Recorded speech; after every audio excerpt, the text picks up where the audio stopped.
बस जनाब speaker, thank you जनाब स्पीकर। जनाब डिप्टी स्पीकर, मैं समझता हूँ आज एक सैड डे है। द वे बिलावल साहब ने बोला, जो अज़ंदाज़ गुफ्तगू इस्तेमाल की, जो इशारे किए, जो लात हटाए, मैं समझता हूँ ये किसी भी पार्टी के चेयरमैन के लिए एक डेथ है। He is politically dead. उसके पास इस कौम के लिए ये विजन नहीं है। वो शायद ऑक्सफोर्ड के जाली डिग्री से यहाँ पहुँचा है। अगर उसके पास विजन होता तो वो यूरोप अमेरिका से ये विजन लेके आता कि लीडर्स वो होते हैं जो सब कुछ अपने दिलों पे ले चुके होते हैं। जनाब स्पीकर, ये लाजिम है कि ये लाइन ड्रा की जाए कि ये पार्लियामान मजबूत है या कोई और मजबूत है। जनाब स्पीकर, आपकी अटेंशन चाहिए। जनाब डिप्टी स्पीकर, आप थोड़ा अटेंशन कर लें। जनाब स्पीकर, यहाँ हम बैठे हुए इस पार्लियामान में, आपको सिर्फ ये फैक्ट्स एंड फिगर्स आपके वेबसाइट पे बने हुए करा देता हूँ। एक दिन का खर्चा 6.5 करोड़ रुपए आता है इस पार्लियामान का। आज आपका 77वां दिन है सीवान में, 77वां दिन है, 9 सेशन है, 77वां दिन है। एक दिन का खर्चा 6.5 करोड़। लेकिन लेजिस्लेशन पे आपके वेबसाइट से मैंने फैक्ट्स निकाले हैं, 14 बिल पास हुए हैं, 115 मिनट की लेजिस्लेशन हुई है सीवान में, बाकी सारी गालम गलोच इनकी तरफ से इब्तिदा हुई। यही वो स्ट्रगल है जनाब स्पीकर, यही वो स्ट्रगल है जो हम कोशिश कर रहे हैं कि ये रास्ते रोक लें। यही वो स्ट्रगल है जो हम कोशिश कर रहे हैं कि 115 मिनट की लेजिस्लेशन हो जाती है 77 दिनों में, 6 करोड़ 50 लाख एक दिन के खर्चे पे। ये कौन लोग कर रहे हैं जिनके पास एजेंडा चलने का नहीं है? ये एजेंडा कौन चलवा रहा है? ये आपने हमारे साथ 30 तारीख की आपके मिनट्स मेरे पास मौजूद है। आपने मेरे पास मिनट्स भेजे कि आखिरी इजलास जो हमारे इस सेशन का होगा, ये उसका पैरा नंबर 3-4 से मैं पढ़ता हूँ। There will be no session in September 2024. The last day would be Friday if there is on the 6th of September. If 6th September is a close holiday, then September 5th. जनाब speaker, कल जिस तरीके से जिक्र किया है ख्वाजा आसिफ साहब ने, कल भी ख्वाजा आसिफ साहब बाहर गए थे। इस मुल्क की हिस्ट्री कोई अच्छी नहीं है। ये सारे अपने अपने ममालिक में देखे, अपने वक्त के हुकूमतों में देखे, इनकी हुकूमत में क्या हुआ है। यूसुफ रजा गिलानी साहब का बेटा सुप्रीम कोर्ट से गेट से अरेस्ट नहीं हुआ, उसी की हुकूमत थी। वजीर आजम अपना बेटे को नहीं बचा सका, कौन लेके गया उसको? क्या था वो? मौजूदा हुकूमत में अगर इतनी ही पावरफुल है, ख्वाजा साद रफीक को किसने अपलोड करवाया? अगर ऐसा ही है तो राजा साहब से मैं पूछता हूं, राजा साहब, आपकी पार्टी वजीर आजम के हटाने के बाद जब CEC की मीटिंग हुई है, जनाब डिप्टी स्पीकर आपको अच्छी तरह मालूम है, रात को यह फैसला हुआ शहाबुद्दीन साहब कल वजीर आजम होंगे। उसके घर लोग चले गए, उसको उठाया, राजा साहब वजीर आजम होंगे। आज बताओ किसने आपको वजीर आजम बनवाया था? आपकी CEC की पार्टी की हकीकत चली थी। बताएं आप। काजमी साहब आपके रिलीजियस मिनिस्टर थे, आपकी ही हुकूमत थी। बताए किसने उसको अरेस्ट करवाया था? आप बचा सके थे? ये ईमान कमजोर होता रहा है। बहुत अच्छी बात हो गई थी, हम इसलिए आगे की तरफ बढ़ना चाह रहे थे। ख्वाजा साहब ने कल प्रोटेस्ट किया था, हमारी वजह से नहीं। मेरे और इसकी कोई तलख कलामी नहीं हुई, मेरी ख्वाजा साहब की कभी तलख कलामी नहीं होती। पर एक बात जरूर हुई थी, ख्वाजा साहब ने कहा, और मैं कभी नहीं कहता जिस तरह ट्वीट की बात हो रही है। जनाब स्पीकर, ये जो जगह बैठी हुई है, हम बैठे हैं, ये हमारा ट्रुथ एंड रिकंसिलिएशन कमीशन नहीं है कि यहाँ एक दूसरी की सटल कर दे कि आप कितने बुरे थे, मैं कितना अच्छा हूं, आपने कितने लोगों को ज़द-ओ-कोब किया, मैंने कितने ज़द-ओ-कोब किया। लेकिन ये बात आपको वसूख के साथ कैसा हो, पूरी दुनिया कहती है कि आपकी हुकूमत में सबसे ज्यादा ह्यूमन राइट्स वायलेशन हुए। इतनी करज रखो कि ये मान लो। लीडर तख्तदार पे पहुंचते, आपने भुला ना भुट्टो को, लीडर तख्तदार पे पहुंचते हैं ताकि कौम बचे। वो कहते हैं जुल्म के खिलाफ हमने लड़ना है। जनाब स्पीकर, हम अगर कुर्बानी ना दे, मैं तो फर्स्ट टाइम इस असम्बली में हूं, ख्वाजा साहब तो मेरी उम्र से ज्यादा इस असम्बली में रहे, क्या हमने सीखा है, किस तरीके से आगे बढ़ना है। ख्वाजा साहब को मैंने ये लफ्ज़ सिर्फ कहा, मैंने कहा ख्वाजा साहब इस कमेटी में हम बैठे हैं, ये तो हमारी एक प्रपोजल थी, ये प्रपोजल सबसे पहले तो आपके अपोजिशन लीडर ने बनाया है। मैं इस बंदे को बड़ा दाद देता हूं, I am so proud of your legacy Umar, so proud of your legacy. ये लेगेसी है। बताएं 22 साल में एक लफ्ज कोई एक बंदे का निकाले कि इस ईवान से स्पंज हुआ, हम सारे बाहर चले जाएंगे।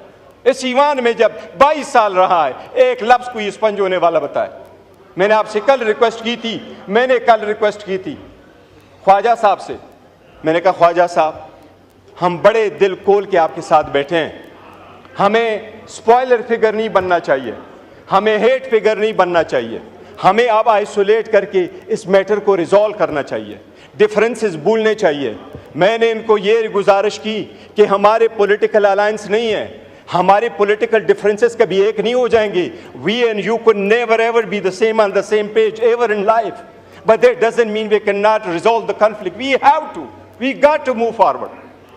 मैंने उनको ये कहा कि ख्वाजा साहब, सबसे पहले नेल्सन मंडेला का मैंने उनको मिसाल दी। मैंने कहा नेल्सन मंडेला अपार्थाइड के बाद आया तो उसने सबसे पहला काम जो किया, अपनी बीवी को डिवोर्स किया। लोगों ने उससे पूछा कि 14 साल जेल में रहे, बीवी आपके पास आती रही, वापस आए हो, गवर्नमेंट में जा रहे हो, तो बीवी को डिवोर्स कर रहे हो। उसने उसका जवाब ये दिया कि मैं इसलिए कर रहा हूं कि अपार्थाइड पे मैंने पत्थर रखना है, मैंने आगे बढ़ना है, मैंने कालों से गोरों से इंतकाम नहीं लेना, लेकिन मेरी बीवी के दिल में आगे गोरों के खिलाफ मैंने या बीवी रखना है या अपने अवाम को लेना है। मैं लीडर हूं, मैं अपनी बीवी की कुर्बानी दूंगा, पर मैं अवाम के साथ खड़ा हूंगा। मैंने कहा ख्वाजा साहब, अगर आपका इतना दिल नहीं है कि मिनिस्टर होते हुए आप हमारे ग्रीवियंसेस नहीं सुन सकते, इस वक्त ग्रीवियंसेस हमारे हैं।